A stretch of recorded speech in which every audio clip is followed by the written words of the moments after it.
자, 사무엘상 7장 1절에서부터 6절의 말씀인데, 자, 1절에 보니까 이제 블레셋에서 돌아온 이 법궤를 이스라엘 백성들이 왜 성막에 있는 실로로 옮겨가지 않고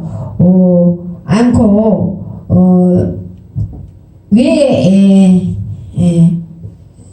이곳에 두었는지 우리는 다음과 같은 이유를 우리는 생각해 볼 수가 있겠습니다.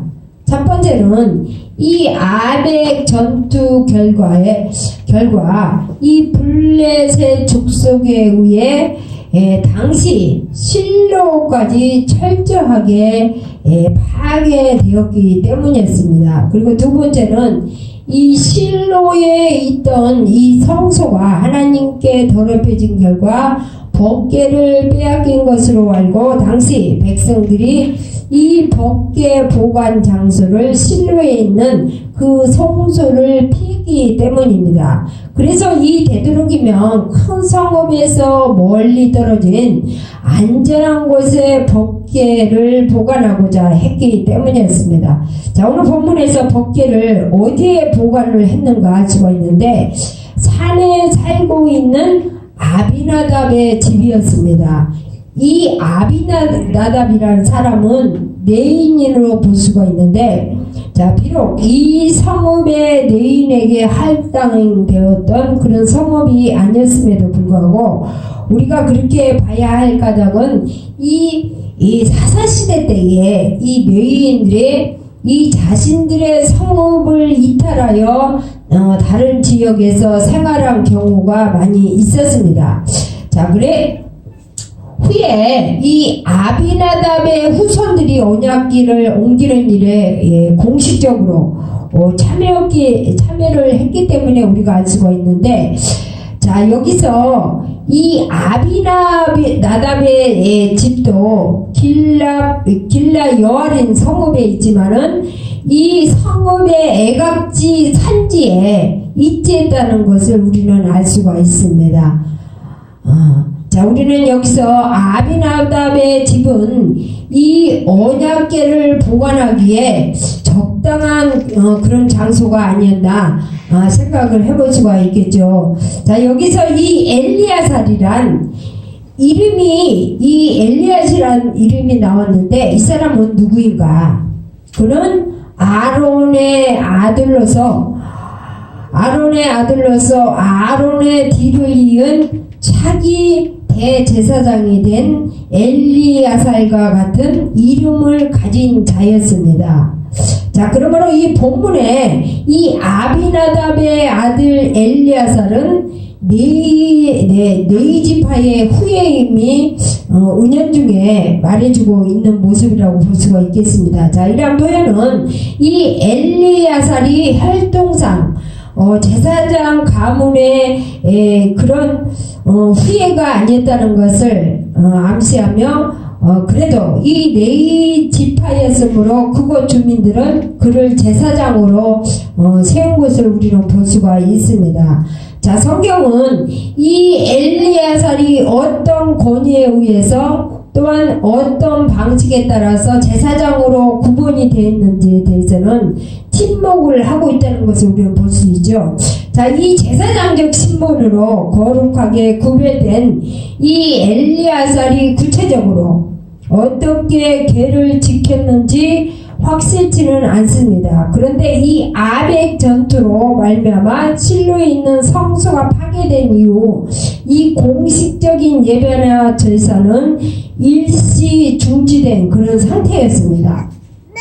그래서 이 엘리야살의 주 임무는 예배나 제사 행위보다는 법궤를 안전하고 정결하게 잘 보관하고 건사하는 그런 일을 하는 것이었습니다. 자, 자, 1, 2절을 보니까 하나님의 언약궤가 이스라엘 땅으로 이제 돌아와서 기랏 여호와름에 이게 방치된 지도 20년이 지난 때였습니다. 그리고 그때서야 비로소 이 백성들은 그 언약궤와 하나님을 돌아보려는 그러한 마음을 갖기 이르게 됩니다. 자, 여기서 20년 동안은 사무엘 선지자가 최초로 이스라엘 사람들에게 공개적으로 회개를 촉구한 때까지의 기간을 가리킵니다. 자, 비록 하나님의 언약궤는 일찍 이스라엘로 돌아왔지만 20년이란 기간 동안 이스라엘 사람들은 자유로운 종교 활동을 할 수가 없었습니다. 왜냐하면 당시는 이 이스라엘이 블레셋 족속에 의해서 정치적으로 여전히 압력을 받고 있었고, 또한 이 언약궤는 비록 이스라엘 땅이긴 했지만 여전히 블레셋의 깊숙한 영향권 아래에 있는 이 기럇 여아림 땅에 보존되어 있었기 때문이었습니다.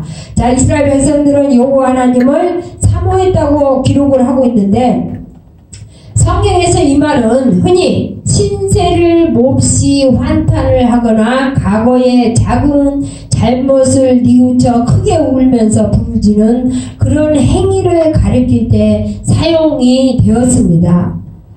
자, 이스라엘 백성들은 신앙생활을 이방 족속 이 블레셋에 의해서 오랜 기간 동안 강제로 억압을 당했던 하나님의 백성들에게 있어서 나타날 수밖에 없었던 당연한 그런 현상이었습니다. 자, 일찍이 이스라엘 선지자로 명망이 높았던 이 사무엘 선지자가 이 오랜 시간 동안 잠자고 있었다고는 우리가 생각을 할 수가 없습니다. 비록 성경이 이 점에 대해서 침묵하고는 있지만 우리는 여기까지의 일의 결과를 추측할 수가 있는데, 자, 첫 번째는 아벡 전투의 결과로 말미암아 실로에 있는 이 성소가 파괴된 이후에 아마도 사무엘은 성막을 녹당으로 이전하는 일에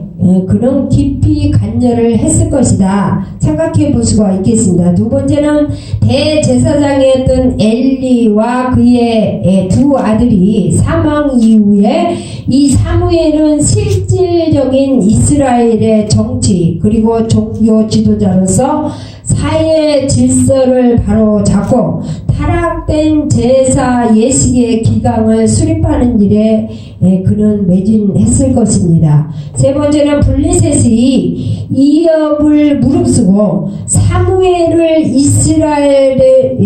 이스라엘의 곳곳을 돌면서 하나님을 믿는 신앙을 고취시키고 죄의 해결을 부르짖는 등 신앙 각성 운동을 했을 것이다 라고 생각을 할 수가 있겠습니다. 그리고 네 번째는 사무엘은 이 종교 교육에도 깊은 관심을 가지고 제사장과 이 레위인들을 모세의 율법으로 바로 세우고 아울러 그는 선지 학교도 창설하여 젊은 인재들을 육성했던 것으로 볼 수가 있겠습니다. 자, 3절을 보니까, 자, 여기서 이제 드디어 사무엘의 활동이 본격적으로 언급이 되기 시작하는데, 비록 공식적이며 전면적인 것은 아니었지만 이 사무엘의 신앙 부흥 운동이 그동안 계속되어 왔었다는 것이 틀림없는 그런 사실인 것 같습니다. 그러나 우리 하나님께서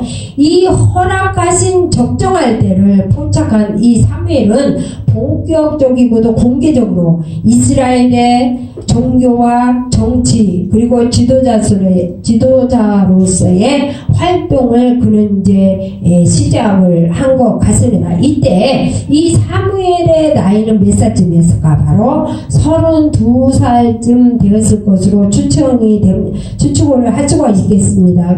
왜냐하면 자, 사무엘의 그렇게 볼 수 있는 근거가 무엇인가? 바로 아벡 전투가 있었던 때 이 사무엘의 나이는 12살이 그는 소명을 받게 되죠. 자, 그리고 활동 다시는 그 전투 직후에 하나님의 계를 빼앗긴 때로부터 20년이 지난 그런 시기였기 때문에 바로 사무엘 선지자가 본격적으로 활동을 시작할 때는 제일 먼저 해야 할 일이 있었는데 그것은 바로 우상신을 제거하는 일이었습니다.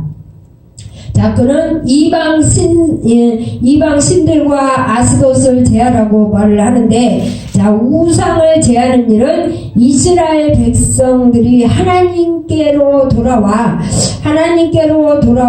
여호와만을 섬기기 위한 전제 조건으로서 우선적으로 해야 할 일이었습니다.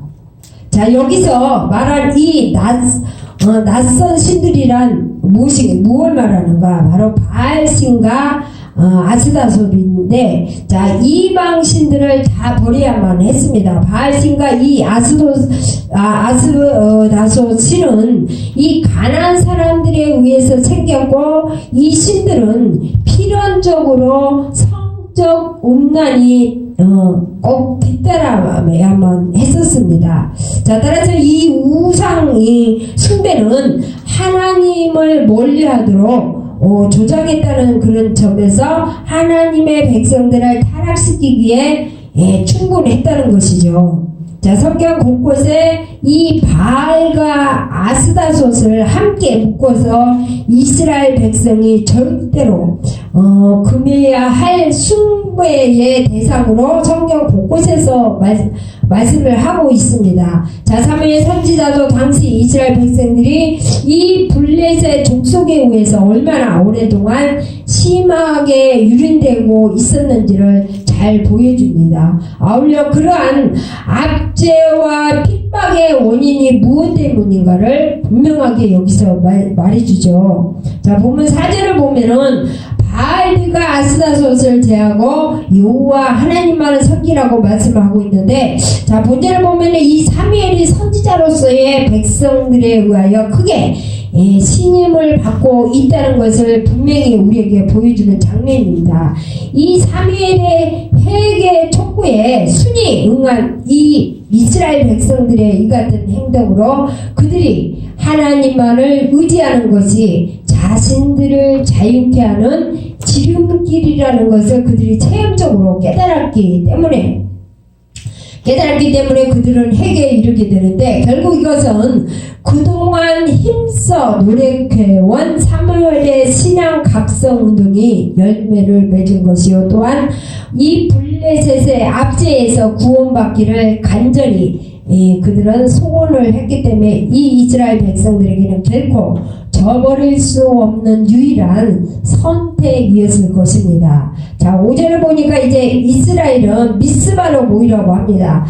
내가 너희를 위해서 사무엘 선지자는 기도를 하리라고 말을 하게 되죠. 자, 이 같은 대청에는 전에도 국가적으로 중대한 문제가 발생을 했을 때 이루어진 것을 우리는 사사기 2장과 3장을 보면 알 수가 있습니다. 더구나 이 중앙 성소였던 실로가 제 기능을 발휘하지 못했던 그 당시의 상황에서 볼 때에, 자, 미스바 모임의 의의는 실로 크다고 할 수가 있습니다. 자, 미스바는 파수대라는 그런 뜻을 가지고 있는데, 자, 이것은 예루살렘 북쪽 13km 지점에 떨어져 있는 그런 위치에 있었습니다. 그래서 이곳은 베냐민 지파가 분배받은 베냐민 지파의 땅이었습니다. 자, 이 성읍의 역사적 존재 사실은 1920년에서부터 35년 사이에 실시된 이 탐사를 통해서 BC 1100년서부터 400년경의 많은 유적들이 이 지역에서 발굴됨으로써 충분히 입증이 되었다고 합니다. 자, 그런데 이 사무엘이 많은 성읍 중에서 이곳으로 이스라엘 백성들을 모이도록 한 이유는 아마도 미스바가 온 이스라엘 백성들이 모이기에 지리적으로 가장 좋은 시점이었지 않았나 그렇게 추측을 해볼 수가 있습니다. 아무튼 이 미스바 모임은 두 가지였는데 첫 번째는 대회개 운동을 통해서 국가의 운명을 회복하고 신앙을 회복하기 위한 거국적 그런 성회였습니다. 그리고 두 번째는 이 블레셋으로부터 정치, 종교의 자유와 독립을 회복하기 위한 그런 거국적 거사였고, 이 미스바 성회의 특징은 지도자가 중보 기도를 하기 위해서 추진한 그런 성회였습니다. 그리고 백성들은 금식하고 회개를 함으로써 동참한 그런 성회였습니다. 타락하고 피폐해진 이스라엘 사회를 하나님의 왕국답게 혁신하는 대계획이 모형이었다고 볼 수가 있겠습니다.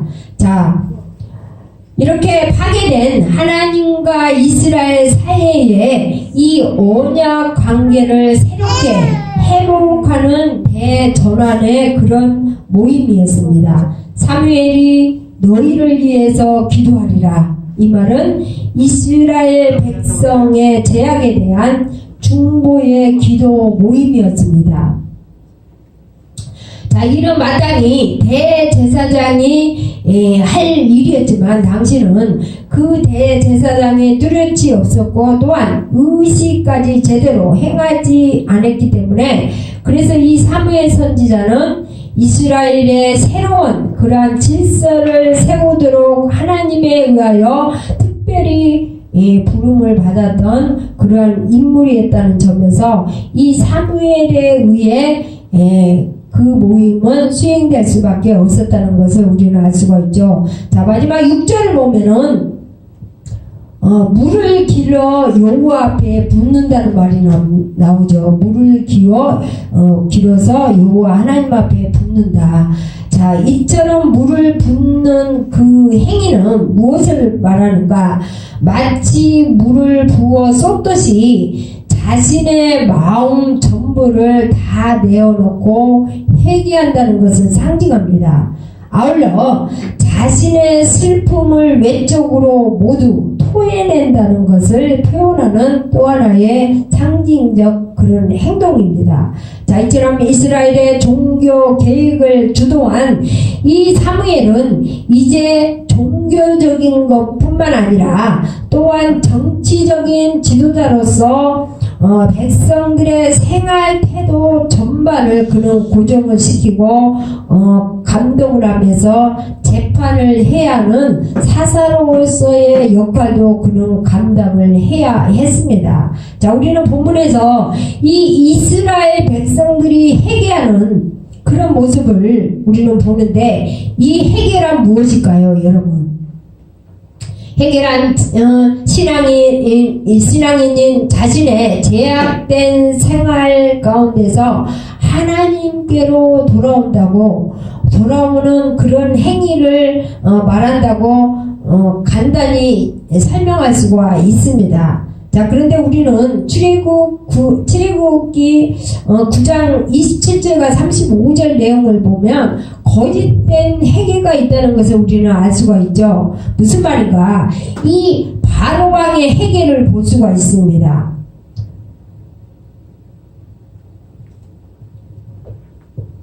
자, 우리는 이 회개에도 거짓 회개가 있다는 그런 사실을 알 수가 있는데, 우리의 회개는 참된 회개야만 되는데, 본문 3절을 보니까 이 사무엘 선지자는 이스라엘 백성들에게 말하기를 너희가 전심으로 여호와께 돌아오거든. 자, 이런 말을 하고 있습니다. 전심으로 하나님께 돌아오려거든. 자, 이는 다시 말해서 이스라엘 백성을 향한 이 사무엘 선지자의 공고 속에서 참된 회개가 어떤 것인가를 우리는 찾아볼 수가 있습니다. 자, 그렇다면 이 사무엘 선지자가 외친 참된 회개는 어떤 것일까요? 자, 본문 3절에서 보니까 이 사무엘은 백성들에게 이방 신들과 아스다솥을 너희 중에서 제하라고 선포를 합니다. 자, 다시 다시 말하면 죄를 먼저 제거해야 참된 회개가 이루어진다는 것이죠. 자, 이것을 우리에게 가르쳐주는데 이 참된 회개는 죄와의 단절을 의미합니다. 바꾸어 말하면 단순히 자신의 제약된 행실을 슬퍼하고 죄송한 마음을 갖는 그런 마음이 아니라는 말이죠. 많은 사람들이 내가 하나님 앞에 잘못했다고 고백은 합니다. 그런데 얼마 가지 않으면 똑같은 죄를 반복을 하죠. 그건 회개가 아니라 오히려 하나님을 기만하는 그런 행위라고 볼 수가 있습니다.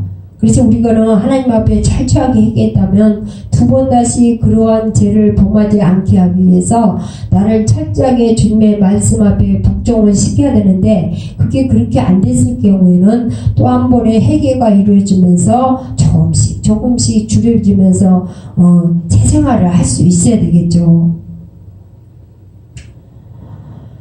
참된 회개는 이처럼 제약된 행실을 미워하고 그것으로부터 자신을 완전히 분리를 시키고 결별시키는 것입니다. 자, 본문에서 너희 마음을 여호와께로 향하라 이렇게 말을 하죠.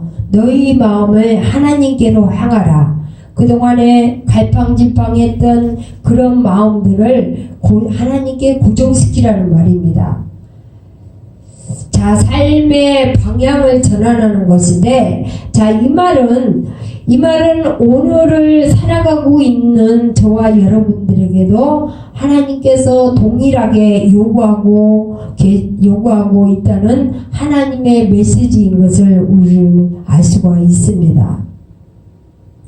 거짓 행위 절대 안 됩니다. 하나님을 기만하고 하나님을 만으로 여기면 절대로 안 되겠죠. 자, 주님께서는 우리의 온 인격과 행동과 사고의 전 영역이 하나님과 이 교제하는 상태에 이르기를 원하고 계십니다. 또한 그 교제의 삶 속에서 옛 생활의 간습과 행실을 멀리하고 새 사람의 열매를 맺기를 원하신다는 것이죠. 자, 본문을 보면은 사무엘 선지자는 마음을 여호와께로 향하여 그만 섬기라고 합니다. 그가 누구예요? 하나님만 섬기라는 것이죠.